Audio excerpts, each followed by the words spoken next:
and establishing peace in the world. Absolutely, absolutely. It did because I think people in Turkey are ahead of us here in a lot of ways because they just were so brave. They wanted peace and they were committed to that, and they wanted to do it, and they weren't afraid if it didn't work or is it going to be small. So absolutely, I've seen in Turkey what has been accomplished, all these schools, these hospitals, all these children getting a really wonderful education and really being ethical people. So absolutely, I think if everybody can start and really have hope, then I think we can accomplish a lot of things, which I was discouraged about that before I left for Turkey. I see.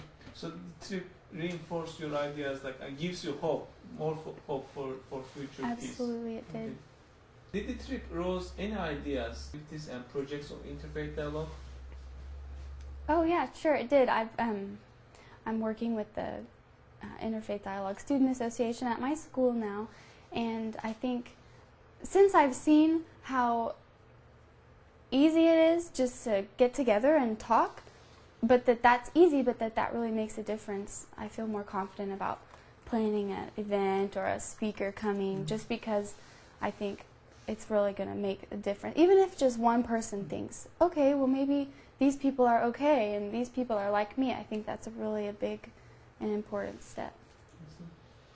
Do you plan to visit Turkey again? Would you advise your friends to go to Turkey?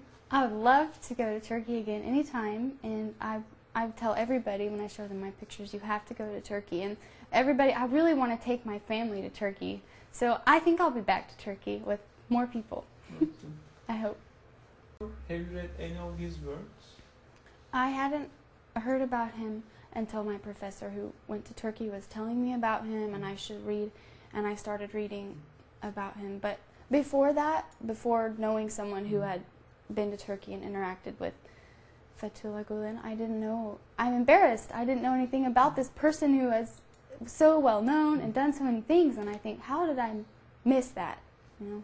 So after you learned about him, what are things that attracted you the most? Well, I agree with him that one of the most important things that we can do for peace is to be educated and share knowledge, because I think that a lot of the prejudice or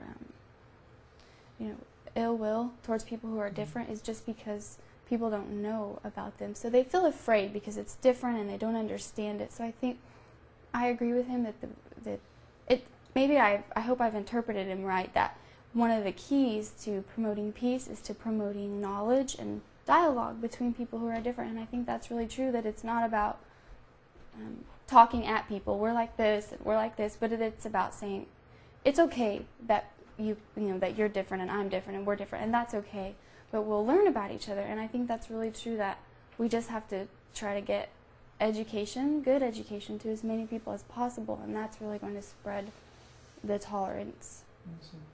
And have you had any information about the education activities encouraged by Mr. Gulen? Had I had any information before I went? No, after, like, what do you know right now about his education activities in Turkey and in the world? Well, we visited schools, and I know they said, I made a comment about it being a Gulen school, and they said, well, he's not directly involved with the schools, but he was like the inspiration for the schools. So I'm not sure how involved he is. I think the impression that I got was that his teachings and his writings were sort of like the example and the inspiration for how they set up the schools there. And I was really impressed with the schools that we visited. I was impressed with the students, with the teachers, with the facilities, with the hours that they stay there. As a student, I appreciate that I see these, the younger high school kids that study all day and then they study at night too, and I was really impressed by their discipline. What are things that what are things that you like the most about these schools?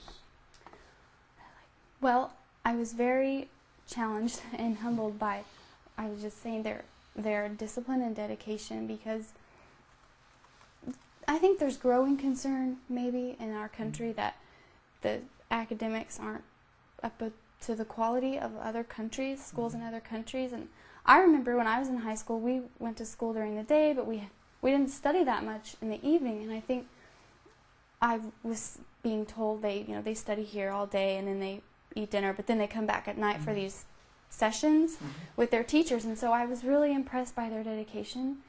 And I think that is probably one of the reasons why these schools can contribute so much to peace and knowledge, because these are people who they're not lazy, they're informed, they appreciate hard work and discipline, and they're just like good people inside. And I think that the structure of those schools helps make them into those people. Successful, especially do you think that there is a need for such schools even in the U.S.? Oh, I think if people would do it, it would be wonderful. I'm not sure if the students here would be accustomed to working that hard. Not to say that there's not good students and good scholars, because there are, but I think that those schools are needed. I think that the mindset and the structure of the schools would be a blessing here, because the students would learn more probably. And I think if they could really focus on letting people who are different, having students from different religions and cultures and backgrounds there together, that would really be good. And I noticed that, I'm not sure if it was this way at all the schools, but we went to a high school and they lived there. I think the girls had a dorm kind of off down the street and the guys had a dorm closer. But living together makes them more like a family.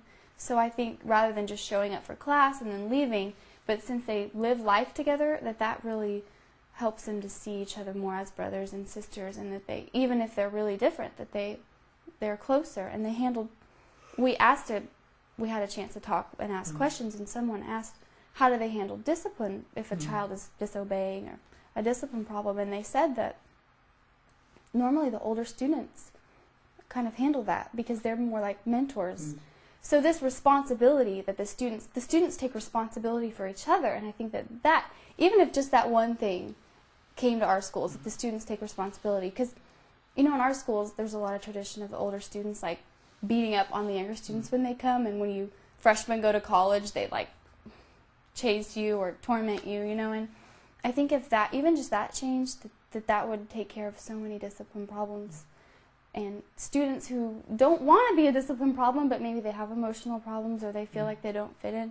So that would be wonderful. But if all the wonderful aspects were here, I think it would really be a blessing. I really do. So do you think that if there are some more Turkish Gülen schools, education system in the U.S., it will even helpful for breaking the tension between the different ethnic groups, or even help to improve the education system? I think so. I do. Encouraged by Mr. Gülen play an important role in building peace in the world? I do, because being informed is emphasized, and because having a good education is emphasized. I think that is so important, and I think it does play a role in world peace. Years ago, unfortunately, a French newspaper published a caricature about Prophet Muhammad, peace upon him, depicting him as a bomb, which created a big disappointment in the Muslim world. What do you think about that? What's your reaction? My reaction, I understand why people are upset, because I think it's sort of reinforcing a stereotype rather than ignoring. Maybe a small percentage of Muslims who get so much attention because they're doing crazy things, and there's such a large majority of people who aren't like that. So I think to publish a cartoon like that is reinforcing a stereotype and giving the impression that, hey, the government of this country thinks that you're like this. And I think that upsets people because they feel like they were misrepresented. While freedom of the press is a good thing, I think it shouldn't be an excuse or used to degrade a religion. I think freedom of the press is good, but that there has to be respect there too. And so I hope they can resolve it peacefully. I don't know if at this point, if an apology would make these people feel better, or if they even need to say acknowledge that this is not the majority of people. The majority of people are not this way. And I think that's what people were the most upset about. Well, it's because they did something disrespectful to Prophet Muhammad. And anybody who knows anything about Islam knows that he is very important to Muslims, and that he is